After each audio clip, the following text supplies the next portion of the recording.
Vision politics తో దేశంలో చరిత్ర సృష్టించిన నాయకుడు చంద్రబాబు. 2 సార్లు ఉమ్మడి రాష్ట్ర ముఖ్యమంత్రిగా, ఇప్పుడు రెండోసారి నవ్యాంధ్ర సీఎంగా రికార్డు సృష్టించిన చంద్రబాబు జగన్ పాలనలో జవసత్వాలు కోల్పోయిన ఏపీకి మళ్లీ ఊపిరిపోయడానికి సంకల్పించారు. విజన్ 2047తో ఏపీని నెంబర్ 1గా తీర్చిదిద్దేందుకు నడుం బిగించారు. స్వర్ణాంధ్ర విజన్ 2047లో అసలేముంది?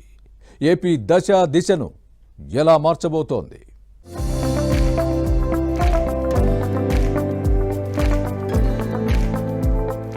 తన రాజకీయ చాణక్యంతో జాతీయ స్థాయిలో రాజకీయ నాయకులకు స్ఫూర్తిగా నిలిచిన చంద్రబాబు మరోసారి తనదైన ముద్రను చూపించేందుకు సిద్ధమయ్యారు.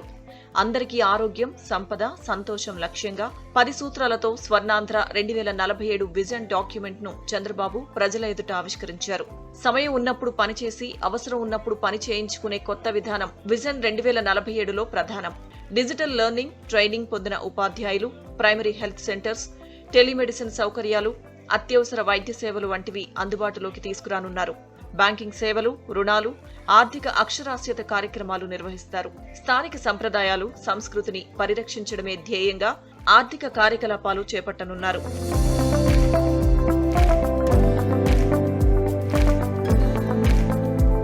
అందరికీ ఆరోగ్యం, సంపద, సంతోషం ఇవ్వడమే స్వర్ణాంధ్ర విజన్ 2047 లక్ష్యమని ముఖ్యమంత్రి చంద్రబాబు స్పష్టం చేశారు.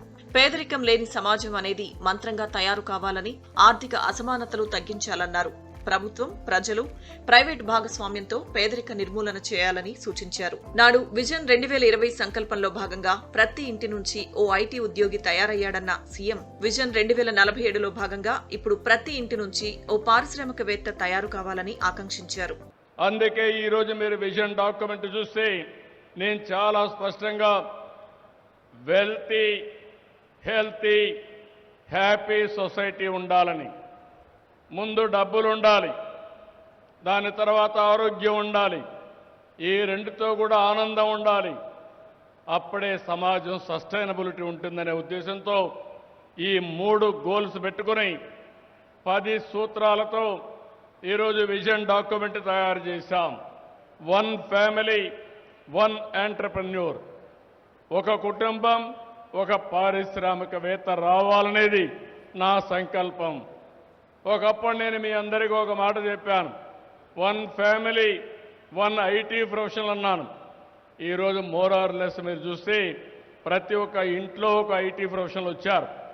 ఈరోజు నేను ఇచ్చే పిలుపు 2047కి ప్రతి ఒక్క కుటుంబంలో ఒక పారిశ్రామికవేత్త ఉండాలనేది నా సంకల్పం అని చెప్పి కూడా మరొకసారి మీ అందరికీ కోరుతున్నా.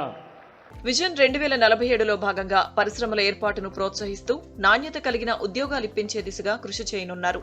పేదరికం లేని సమాజం కోసం ఇంటి స్థలం, మంచినీరు, 24 గంటల విద్యుత్, వంట గ్యాస్, మరుగుదొడ్లు, మురుగునీటి పారుదల సౌకర్యం, solar rooftop, digital connectivity, రాయితీపై సౌర విద్యుత్ వంటి అనేక సౌకర్యాలు కల్పిస్తారు. అటు విజన్ 2047లో భాగంగా మహిళలకు అధిక అవకాశాలు కల్పిస్తారు.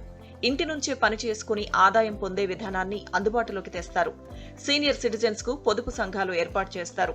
పర్యాటక ఆదాయాన్ని 4% నుంచి 20%కి పెంచాలని లక్ష్యంగా నిర్ణయించుకున్నారు.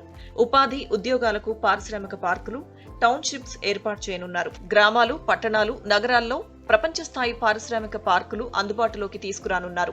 ప్రకృతి సేద్యం ద్వారా వ్యవసాయ ఖర్చుల తగ్గింపు, భూమి సారం పెంపు, పంటల మార్పిడి, అధిక విలువ కలిగిన పంటల సాగు, ఆక్వా క్లస్టర్ల ఏర్పాటు, వ్యవసాయంలో సౌర విద్యుత్ వినియోగం, ఈ ట్రాక్టర్ల వాడకం, ఆర్టిఫిషియల్ ఇంటెలిజెన్స్, ఐఓటీ, డ్రోన్లు, రోబోటిక్స్, చీడపీడల గుర్తింపు, నియంత్రణకు ఉపగ్రహ సాంకేతికతకు ప్రాధాన్యమిస్తారు.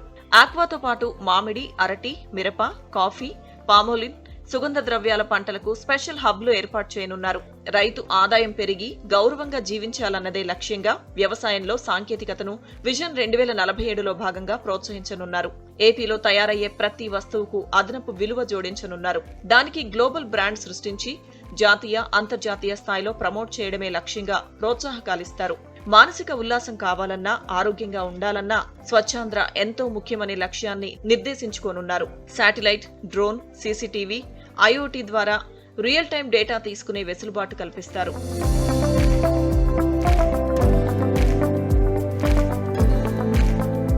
ఈ క్రమంలోనే చంద్రబాబు సారథ్యంలోని కూటమి ప్రభుత్వం తెలుగు జాతి ప్రపంచంలోనే నెంబర్ 1 గా, ఆంధ్రప్రదేశ్ దేశంలోనే అగ్రగామిగా నిలవాలనే సంకల్పంతో ముందుకు వెళ్తున్నట్లు విజన్ 2047 డాక్యుమెంట్ చూస్తే అర్థమవుతోందంటున్నారు రాజకీయ నిపుణులు. అటు విజన్ 2047 డాక్యుమెంటేషన్ లో కూటమి ప్రభుత్వం ప్రజలను కూడా భాగస్వాములను చేసింది. ఈ క్రమంలోనే 17 లక్షల మంది ప్రజలు తమ ఆలోచనలు పంచుకున్నారు. అటు స్వర్ణాంధ్ర విజన్ డాక్యుమెంట్ ఆవిష్కరణ కార్యక్రమంలో వివిధ వర్గాల ప్రజలు తమ అభిప్రాయాలు తెలిపారు. ఆక్వా ఉత్పత్తుల రవాణాలో ఇబ్బందులు పరిష్కరించాలని ఆక్వా రైతులు కోరగా, మహిళల ఆర్థిక అభివృద్ధికి ఉన్న అవకాశాలను సద్వినియోగం చేసుకుంటామని డ్వాక్రా మహిళలు తెలిపారు. 2047 నాటికి ఏపీ దేశంలోనే అగ్రస్థానంలో నిలవాలని విద్యార్థులు ఆకాంక్షించారు. జగన్ రెడ్డి పాలనలో ఏపీలో విధ్వంసం భయంకరంగా జరిగింది. ఇలాంటి పరిస్థితుల్లోనూ పరిపాలన ప్రారంభించిన 6 నెలల్లోనే విజన్ డాక్యుమెంట్ రూపొందించి దేశానికి అంకితం చేశారంటే అది ప్రజల పట్ల ఉన్న బాధ్యతకు నిదర్శనమని ఏపీ ప్రజలు అభిప్రాయపడుతున్నారు. ఏపీ రాజధానిగా అమరావతి మహానగర నిర్మాణానికి పూనుకున్న సీఎం చంద్రబాబు తన విజన్తో ఏపీని స్వర్ణాంధ్రగా మార్చడం ఖాయమంటున్నారు.